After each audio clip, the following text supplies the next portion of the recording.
Welcome back to SetchaValleyTalk.com with Mike Briggs and Athena. My friend Linda here is, well, she's such a good friend, I can't pronounce her last name. Scheller. Linda Scheller. I almost said it as Scheller. Linda Scheller wrote a book called Fierce Light, which sounds way cool. I mean, I'm a big reader.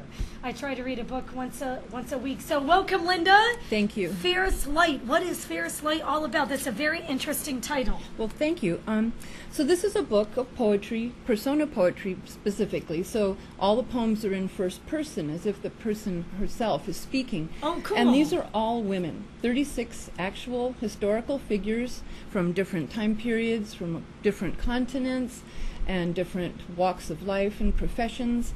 I was a teacher. I was a fifth grade teacher for 36 years. We were just talking Yes. about fifth grade. Did you give your students homework? I did.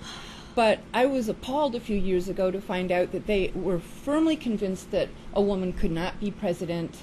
And one of them actually said, women can't do important things. Only men. No, they said girls. Girls can't do important things. Only men can. And Who so said that? One of my students, and most of them agreed.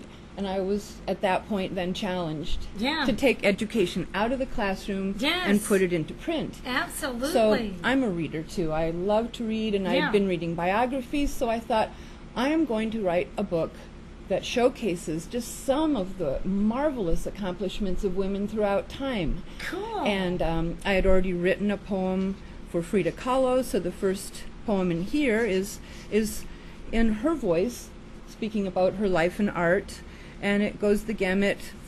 So do you pick famous women, and then you pick famous women, then you write a poem about that famous woman, or using them as you kind of put yourself in their situation. Okay, cool. Yeah, it started with research. So Cool. I would get biographies, autobiographies, go to primary source material, see Yeah. films, and then once I'd firmly inundated myself with the information, I had a good, strong factual background, then I could interpret that through, the lens of imagination and Yeah. write the poems. Might I read one? Yes, that's what I was just going to ask good. you to do. Yeah. If you could read one and let us know how you could get this. Oh, awesome I would book. be glad to. I love the name Fierce Light. So in the back of the book there are notes, and I'm going to start off with the note for Beatrice Potter. Okay. And you're probably familiar with her. She's the author, illustrator of those cute little books, The Tale of Peter Rabbit and others. Of course. But yes, that's yes, not yes. how she started out. And so anyway, she was educated at home, and she loved natural sciences and the arts. And then she began to illustrate fairy tales and scientific texts. She submitted a scientific paper to the Linnean Society in Britain. It was just brilliant. And Wow. it was totally ignored because Yeah. she was a woman.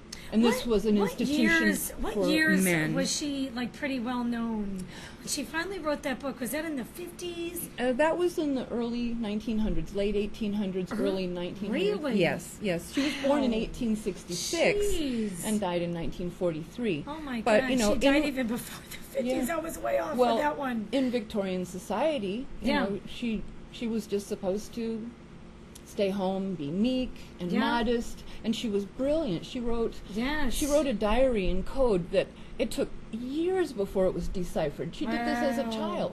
I would have never known any of this until you just told me. So after she wrote and started selling The Tale of Peter Rabbit, she bought a farm called Hilltop and took up farming, and then bought additional farms and parks and tracts of land in England. Wow. And after her death, she donated all of this 4,300 acres to the National Trust so that she could give to the people of England this sort of treasure, the traditional farms and the natural scenic beauty of the Lake Wow. District where she lived. Very interesting.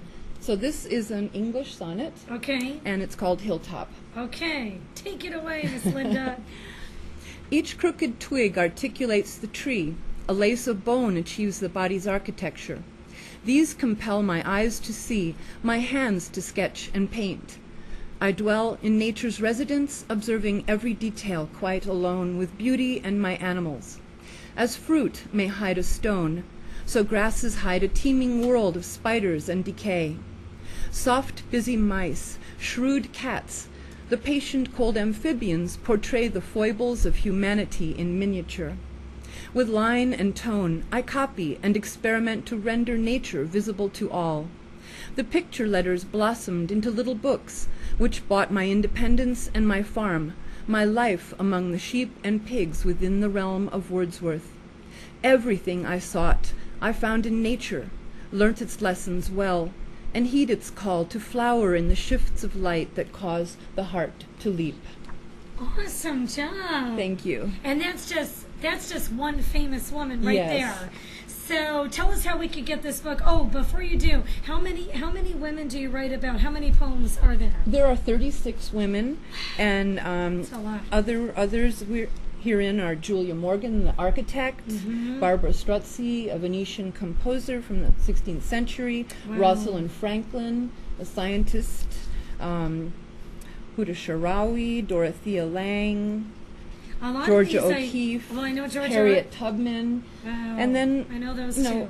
Mary Seacole and Tsuyako Sachs Kirishima, two people I'd never heard of until I decided this book needs to be written, it needs to be read. Yeah. I mean, as a teacher, I was dismayed to see that only 17% of the people in the current social studies text were women. 17%. Yeah. So I feel like there's a terrible imbalance that needs to be addressed. Yes. And maybe so you could this change is- history. I'm hoping I hope. I can sort of even things out, and I think it's awesome. Obviously, I'm a woman, so let's go, Well- girl. Let's do this. Well, where can we catch your book, or where can we get your book? well, it's available on Amazon. Both print and digital editions are available, so you can just go to Fierce Light or Fierce Linda Light. Scheller. Look for Okay. this cover. Cool. The other place you can get it is futurecyclepress.org. The publisher is Future Cycle Press. Mhm. All right, cool. Maybe they should start handing out your book to grade schools. There are a couple of poems in here that would make that prohibitive, but once the students grow up, they should read Okay, this. good. Maybe at Fresno State. Yes, absolutely. Colleges and universities.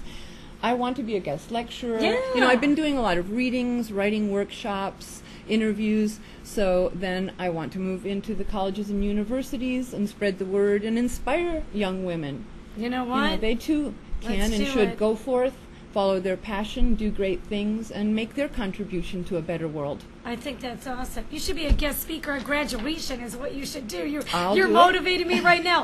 Fierce Good, Light. good. Okay, you could get this book on Amazon. Check it out. It's right there. Available, futurecyclepress.org. Yes. Or Amazon. We got my friend Roger Swingerman coming up with the UCP, and Ryan Townsend of the Central Valley Justice Coalition will be this right after back.